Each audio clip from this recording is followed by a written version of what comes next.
G'day, mate. 40 here. So the ruling coalition here in Australia, the ruling Conservative coalition between the Liberal Party, which is right of centre, and the Nationals, who are Conservative, have tried to pass voter ID laws as a reaction to the 2020 American campaign to reduce voter fraud. Now, I'm not sure there's any evidence of substantial voter fraud in either the United States or in Australia.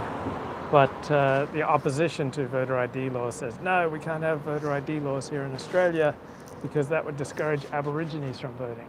So it's very similar to the arguments in America. You can't have voter ID laws because that would discourage minorities from voting.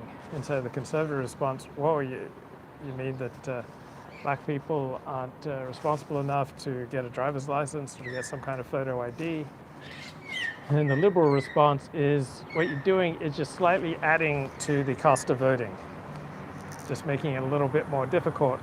And so the conventional wisdom is that Conservatives are more likely to show up to vote and to carry voter ID laws. So I think the academic consensus is that there'll be very little difference in voter turnout, whether or not there are voter ID laws, but there will be some small difference, some discouraging of turnout for voter ID, because it's just one more obligation, one more hoop that you have to jump through. And so the conventional wisdom is to discourage a little bit of voting for left-wing parties.